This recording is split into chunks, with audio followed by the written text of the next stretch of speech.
Hi, Bridget Willard here. I just wanted to have a chat with you real quick about online reviews. First of all, when is the last time that you, as a small business owner, went and left a review for another small business? Whether it's a supplier, a vendor, a colleague, a new restaurant in town, possibly even your competitor. That's some intellectual integrity right there, right? So the thing is that reviews are a big deal, and it's so hard to get positive reviews because we're really quick to add a review when we're upset. This place has bed bugs. There was a snail in my escargot.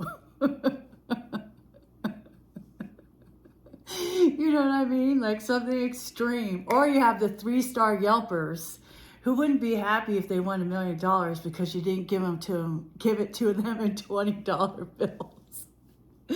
So the thing is, reading your reviews with a grain of salt, but read the worst ones. Read the worst ones with a notebook and start writing down,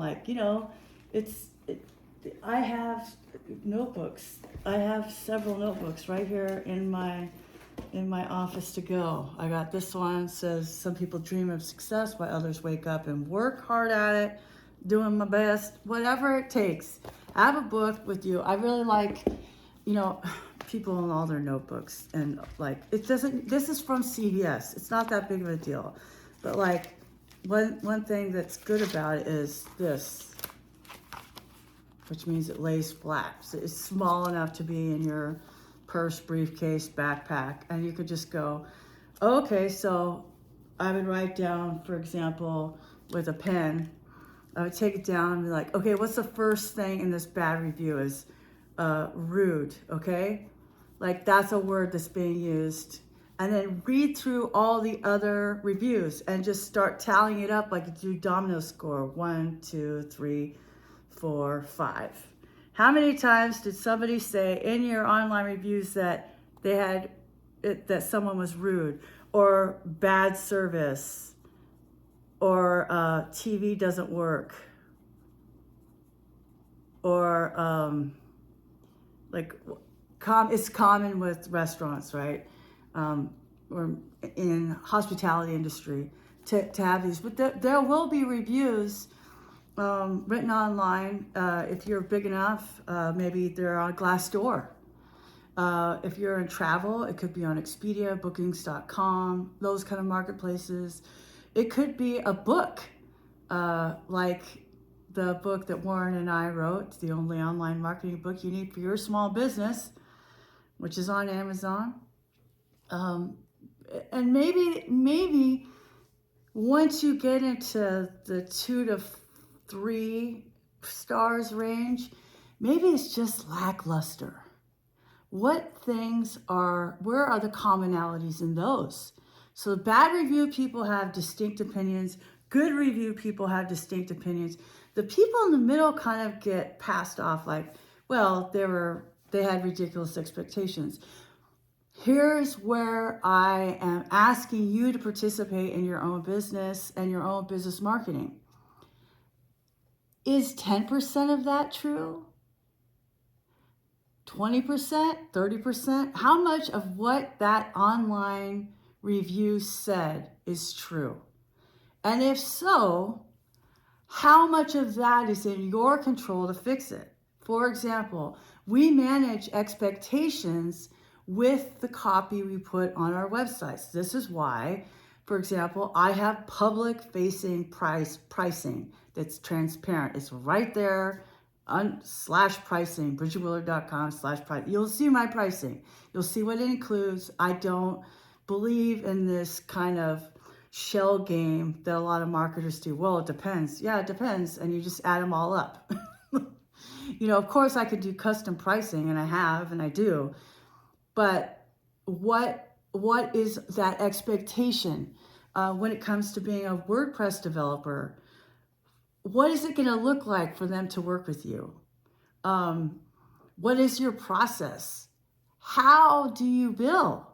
And in what increments? Are you like a lawyer and every time you get an email, that's a 15-minute charge? You know, and then if you see that happening as a web developer, why are you not pushing that client onto a care plan? First of all, that gives you predictable income, and it also helps them get the things done. You know, it's not, clients don't write wireframes and organize their content. This is why we have jobs, y'all. I write content, you put it on the website, they get customers. This is what we do as writers and WordPress developers, right? Marketers, copywriters, I should say, because I'm not a novelist. So the thing is, like, what if that is true? What on Yelp is true? What on Trustpilot is true? What in your previous, when you were an employee, what in those performance reviews is true? And is any of that carried over to your new business, to how you deal with clients? Do you think that they should know? Are you upset when they do X, Y, and Z? You know, what if that is something that we as business owners need to take to our therapist? And how much is it that the client is being difficult? Sometimes difficulty with clients means the underlying situation is there is a lack of communication, or in Cool Hand Luke, what we have here is a failure to communicate. So communication, some of it's on them, some of it's on us, but as business owners, we should do as much as we can as far as it has to do with our side of the street, with how we present ourselves, with the expectations that we have, to communicate in a way that has hospitality, joy, honor, integrity, and quite frankly, that all boils down to respecting our customer. So if you like this video, share it with your friends. If you don't like it, press thumbs up twice. I'm back to doing videos.